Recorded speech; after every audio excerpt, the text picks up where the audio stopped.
Assalamualaikum dan salam sejahtera yang bersama saya Fatin Syahira Rosdi. Tumpuan berita, Kerajaan Gabungan Parti Sarawak GPS akan terus memastikan hak kebebasan beragama dan kepentingan semua kaum di negeri ini terpelihara. Premier Sarawak Datuk Patinggi Tan Sri Dr. Abang Abdul Rahman Zohari Tun Datuk Abang Openg berkata ia selaras dengan dasar keterangkuman di bawah strategi pembangunan pasca COVID-19 PCDS 2030.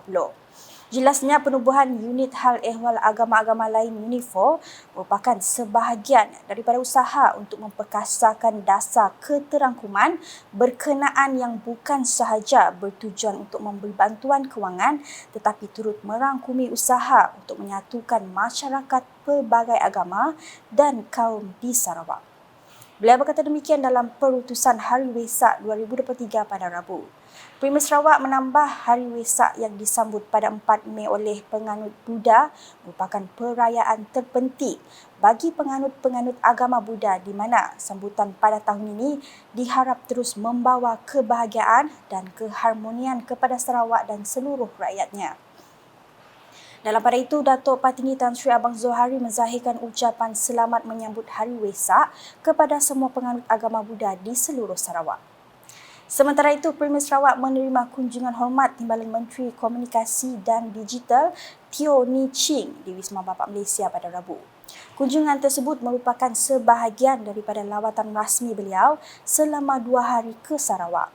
Pertemuan yang turut dihadiri Timbalan Menteri di Jabatan Premier Sarawak, Hal Ehwal Korporat Penerangan dan UKAS, Datuk Abdullah Saidul, itu membincangkan beberapa isu berkaitan dengan komunikasi dan digital di Sarawak. Datuk Patinggi Tan Sri Abang Zohari yang mengalu-alukan kunjungan tersebut dalam masa sama menekankan bahawa Sarawak sentiasa terbuka untuk bekerjasama dengan pelbagai pihak dalam bidang komunikasi dan digital untuk memajukan negeri ini. Paparan seterusnya, isu-isu melibatkan imigresen di Sarawak masih dalam keadaan terkawal sehingga kini.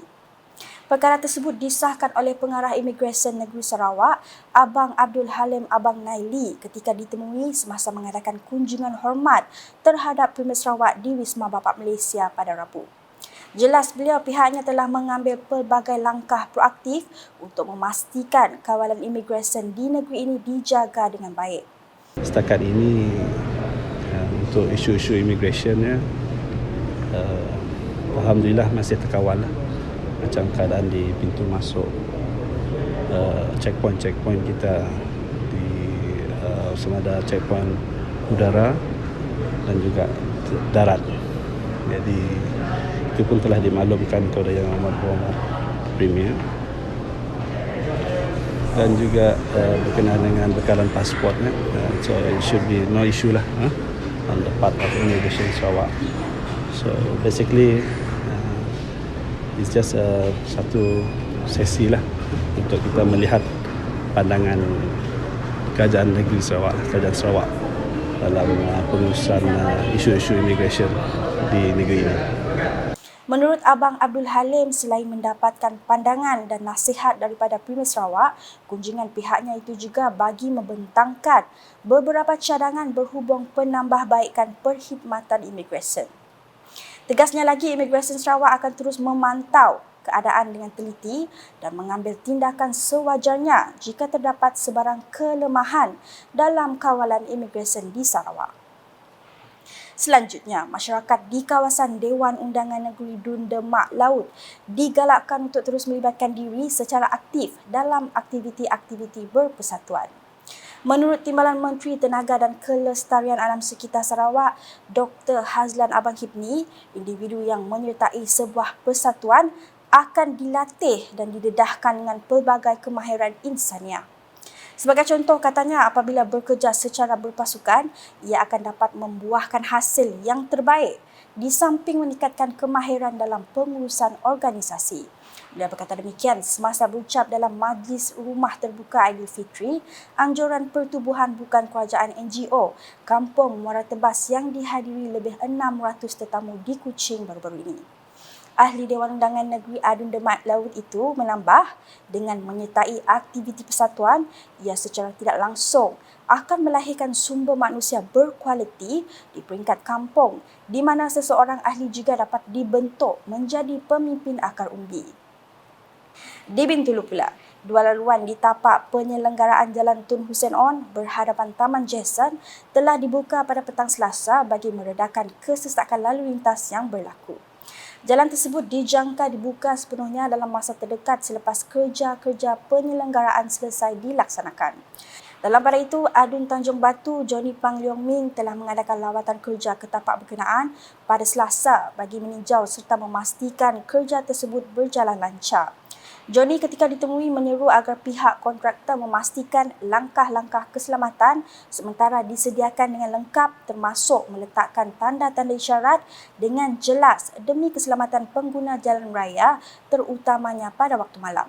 Difahamkan pihak kontraktor akan menurap jalan tersebut pada Rabu supaya trafik dapat bergerak seperti biasa.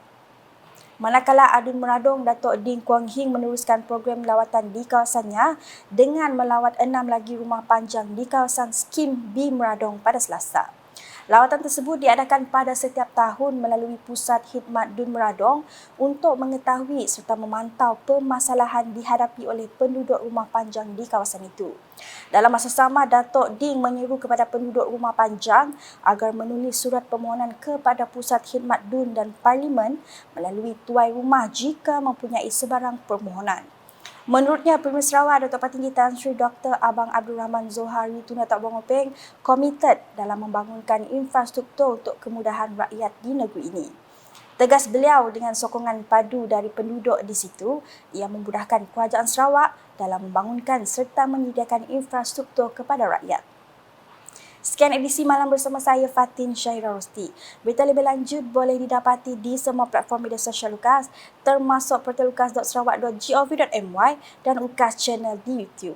Sebelum mengakhiri buletin edisi malam ini, saksikan kalender aktiviti-aktiviti yang bakal diadakan sempena sambutan perayaan 60 tahun Sarawak Merdeka. #Menyebar Fakta, Salam UKAS.